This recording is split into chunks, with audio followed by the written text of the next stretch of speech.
Hi, ഇന്നത്തെ വീഡിയോയിലേക്ക് എല്ലാവർക്കും സ്വാഗതം. നമ്മൾ സാധാരണ ചപ്പാത്തിയും ചോറൊക്കെ രാത്രിയാകുമ്പോൾ കഴിച്ച് മടുത്തെങ്കിൽ ഇതുപോലെ ഒന്ന് ട്രൈ ചെയ്ത് നോക്കൂ. ഞാനിവിടെ അതിന് വേണ്ടി 300 ഗ്രാം വൻപയർ എടുത്തിട്ടുണ്ട്. അത് നന്നായിട്ട് കഴുകി വൃത്തിയാക്കിയിട്ട് ഒന്ന് കുതിർത്താൻ വെക്കാം. 3-4 മണിക്കൂർ കുതിർന്നതിന് ശേഷം കഴുകിയെടുത്ത് നമുക്കൊരു കുക്കറിലൊക്കെ ഇട്ട് കൊടുക്കാം.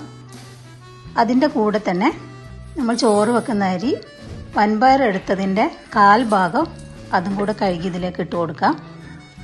എന്നിട്ട് എത്രയാണോ വൻപയർ കുതിർന്ന് വന്ന അളവ് ആ അളവിൽ തന്നെ വെള്ളം ഒഴിച്ചു കൊടുക്കാം. അതിലേക്ക് ഉപ്പും കൂടെ ചേർത്ത് കൊടുക്കാം. എന്നിട്ട് നമുക്കൊരു വിസിൽ വന്ന് 20 മിനിറ്റ് വേവിച്ചെടുക്കാം. ഇനി ഇതിലേക്ക് തേങ്ങ വേണം. അതിനു വേണ്ടി ഞാനൊരു തേങ്ങ എടുത്തിട്ടുണ്ട്. വലിയ തേങ്ങ ആണെങ്കിൽ ഒരു മുറി തേങ്ങ മതി. ചെറിയ സൈസ് തേങ്ങ ആണെങ്കിൽ ഒരെണ്ണം എടുക്കണം. ചിരകിയെടുത്ത് ഒരു മിക്സിയുടെ ജാറിലേക്ക് 1/4 ടീസ്പൂൺ നല്ല ജീരകവും 2 ഏലക്കായും കൂടെ ചേർത്ത് കുറച്ച് വെള്ളം കൂടി ചേർത്ത് നൈസായിട്ടൊന്ന് അരച്ചെടുക്കണം. പിന്നെ നമുക്ക് വേണ്ടത് ശർക്കരയാണ്. അരച്ചെടുത്ത തേങ്ങ ഇതിലേക്ക് ഒഴിച്ചു കൊടുക്കാം. നന്നായി അരഞ്ഞിട്ടില്ലെങ്കിൽ കട്ടിയുള്ള തേങ്ങാപ്പാൽ എടുത്താൽ മതി. നൈസായിട്ട് അരഞ്ഞ് കിട്ടുകയാണെങ്കിൽ നേരിട്ട് ഇതിലേക്ക് ഒഴിച്ചു കൊടുക്കാം. 20 മിനിറ്റ് കഴിഞ്ഞ് വിസിലൊക്കെ പോയി തുറന്ന് അരച്ച തേങ്ങാക്കൂട്ട് ഇതിലേക്ക് ഒഴിച്ചു കൊടുക്കാം. പിന്നെ നമുക്കിതിലേക്ക് വേണ്ടത് ശർക്കരയാണ്. 4 ആണി ശർക്കര ഞാൻ എടുത്തിട്ടുണ്ട്.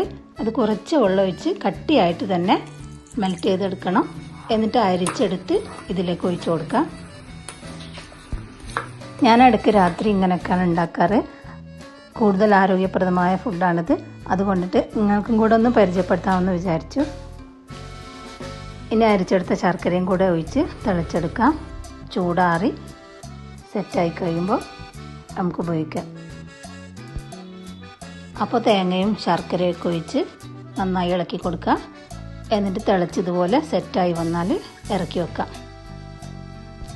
അപ്പോൾ എൻ്റെ വീഡിയോ നിങ്ങൾക്ക് ഇഷ്ടപ്പെട്ടു എന്ന് വിചാരിക്കുന്നു. ഇഷ്ടപ്പെട്ടാൽ ലൈക്ക് ചെയ്യുക, ഷെയർ ചെയ്യുക.